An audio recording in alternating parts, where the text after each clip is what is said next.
ഇന്ന് കല്യാണിക്കുട്ടി ഭയങ്കര ഡീസൻ്റാണ് കേട്ടോ. ഒന്ന് ചേട്ടനുണ്ട് വീട്ടിൽ.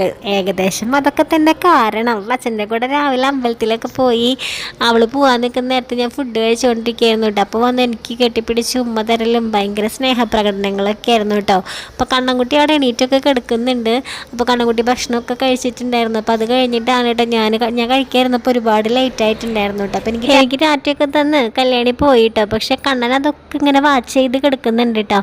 അവൻ ചില കാര്യങ്ങളൊന്നും അവനിപ്പോൾ ഹാളിലാണല്ലോ കിടക്കുന്നത് കൂടുതൽ. അപ്പോൾ ഹാളിൽ കിടക്കുമ്പോൾ അവന് ചുറ്റുമുള്ള എല്ലാ കാര്യങ്ങളും അവനിപ്പോൾ ഫ്രണ്ടിലോട്ട് വരുന്നില്ലെങ്കിൽ പോലും ആളതൊക്കെ ഇങ്ങനെ ശ്രദ്ധിച്ച് ആൾ കാതുകൊണ്ട് എല്ലാം മനസ്സിലാക്കിയൊക്കെ എടുക്കുന്നുണ്ടായിരുന്നു കേട്ടോ.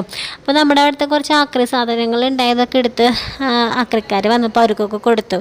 അപ്പോഴാണ് നമ്മളുടെ ഇപ്പുറത്തെ സൈഡിൽ ഒരു കൊപ്പക്കായ മരമൊക്കെ ഉണ്ടായിരുന്നു കേട്ടോ. അപ്പോൾ അവിടെ ചെന്ന് നോക്കിയപ്പോൾ കുറേ കൊപ്പക്കായ ഉണ്ടായി നിൽക്കുന്നുണ്ട്. അപ്പോൾ പഴുത്തിട്ടുണ്ടെങ്കിൽ അത് പൊട്ടിച്ചിട്ട് എന്തെങ്കിലും മിക്സിയിലൊക്കെ അടിച്ച് കൊടുക്കാമെന്നൊക്കെ വെച്ച് നോക്കിയപ്പോൾ അധികം പഴുത്തിട്ടൊന്നുമില്ല.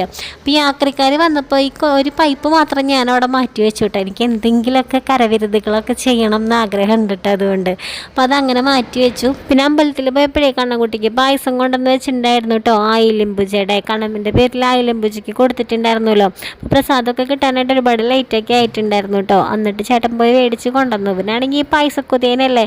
പിന്നെ കണ്ണനെ കുളിപ്പിച്ച് റെഡിയാക്കി ആക്കിയിട്ടേ ഞങ്ങൾ പോകുന്നത്. എൻ്റെ ഈ കൈയൊന്ന് കാണിക്കാൻ വേണ്ടിയിട്ടാണ്. എനിക്ക് പണിയൊന്നും എടുക്കാൻ പറ്റില്ല. എന്ത് തേങ്ങയാണാവും ഇടയ്ക്കിടയ്ക്ക് ഇങ്ങനെ ഓരോ പണികൾ കിട്ടുന്നത്. ചിലപ്പോഴേക്ക് ദേഷ്യമൊക്കെ വരട്ടെ. നമ്മൾ അത്രയും തിരക്ക് പിടിച്ചിട്ടുള്ള നമ്മുടെ ലൈഫാണ് ഇപ്പോൾ മുന്നോട്ട് പോയിക്കൊണ്ടിരിക്കുന്നത്.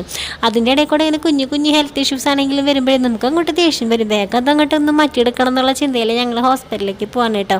കൈയൊക്കെ അങ്ങനെ ആകെ ചുമന്ന് തടിച്ചിരിക്കുക. അലർജിയുടെ ആണെന്ന് തോന്നുന്നു. എന്താ അലർജി എന്നൊന്നും മനസ്സിലാവുന്നില്ല. ഞാൻ അനാവശ്യമായിട്ടുള്ളതൊന്നും കഴിക്കുകയോ പൊടി തട്ടുകയോ അങ്ങനത്തെ കാര്യങ്ങളൊന്നും ഉണ്ടായില്ല. അപ്പോൾ ബ്ലഡൊക്കെ ടെസ്റ്റ് ചെയ്യാനായിട്ടുണ്ടായിരുന്നു കേട്ടോ. ബ്ലഡൊക്കെ ടെസ്റ്റിന് കൊടുത്തിട്ട് ഞങ്ങൾ തിരിച്ച് വേഗം വീട്ടിലേക്ക് വരാണ് കേട്ടോ.